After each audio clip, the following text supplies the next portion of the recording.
खिलाड़ियों के लिए एक बहुत ही बड़ी बात है, बिहार के लिए एक बहुत ही बड़ी बात है।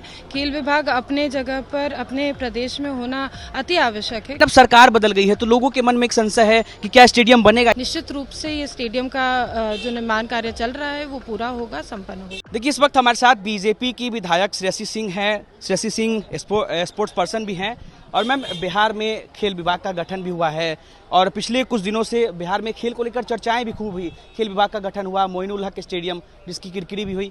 कैसे देखती हैं आप, स्पोर्ट्स पर्सन है, इस चीज़ को कैसे देखती हैं? आई थिंक ये सभी खिलाड़ियों के लिए एक बहुत ही बड़ी बात है, बिहार के लिए एक बहुत ही बड़ी बात है।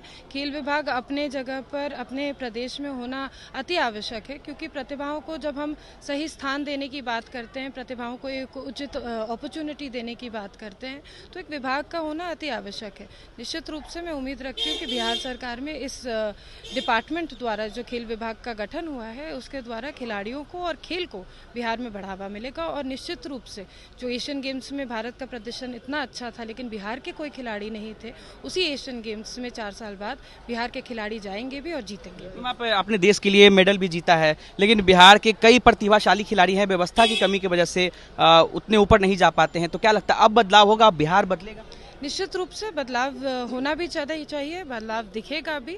और मैं उम्मीद रखती हूँ कि सबसे पहला ध्यान आकृष्ट सरकार इसी के ऊपर करेगी कि जो आधारभूत संरचनाएं हैं जिनकी कमी है उसको पूरा करेगी, और साथ ही साथ ऐसे ओलंपिक स्पोर्ट्स जिनका इंफ्रास्ट्रक्चर नहीं है उसको भी कंप्लीट करेगी। 2 सवाल आखिरी लूंगा। एक तो मैम कि मोइनुल हक स्टेडियम की काफी बेइज्जती हुई थी, उसके बाद खेल विभाग भी बना, लेकिन अब सरकार बदल गई है तो लोगों के मन में एक संशय है कि क्या स्टेडियम बनेगा या एक बार फिर से उसका विकास जो है वो कागज के पन्ने ऊपर। देखिए, कभी भी भारतीय जनता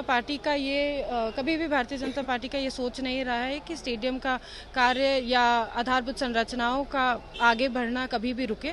निश्चित रूप से ये स्टेडियम का जो निर्माण कार्य चल रहा है वो पूरा होगा, संपन्न होगा। एक आखिरी सवाल मैम, आप युवा भी हैं, विधायक भी हैं और स्पोर्ट्स पर्सन भी हैं। लोगों के मन में सवाल है, क्या खेल विभाग का गठन हो गया है, क्या अगली खेल मंत्री श्रेयसी सिंह होंगी? क्योंकि खेल विभाग बीजेपी के कोटे में है।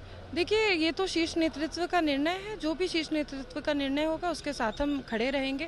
जो रिस्पॉन्सिबिलिटी कैपेबिलिटी हमारी देख के हमें दिया जाएगा उसका हम 100% कैपेसिटी तक अगर आपको मिलेगा तो आप उसकी जिम्मेदारी पूरी तरह निभाएंगे? निश्चित रूप से जो भी जिम्मेदारी मिलेगी उसको हम 100% निभाएंगे। चाहे आपसे कोई बातचीत हुई पार्टी में मंत्री बनने को लेकर? जैसा मैंने आपको कहा कि ये शीर्ष नेतृत्व का निर्णय है, जब शीर्ष नेतृत्व निर्णय ले लेगी तो उस निर्णय के साथ हम लोग सब खड़े रहेंगे। चलिए, देखिए, इस वक्त हमारे साथ बीजेपी की युवा विधायक श्रेयसी सिंह थी, स्पोर्ट्स पर्सन है और खेल मंत्री बनने को लेकर के इन्होंने क्या कुछ कहा है आपने सुना है। साथ ही इन्होंने ये भी कहा कि मोइनुल हक स्टेडियम जो है वो जरूर बनेगा बीजेपी सरकार में और एनडीए की सरकार में जरूर बनेगा। साथ ही खेल मंत्री बनने को लेकर के इन्होंने साफ तौर पे कहा है कि अगर शीर्ष नेतृत्व मुझे ये जिम्मेदारी देगा तो मैं इसे जरूर निभाऊंगी। अनिकेत कुमार, बिहार तक, पटना।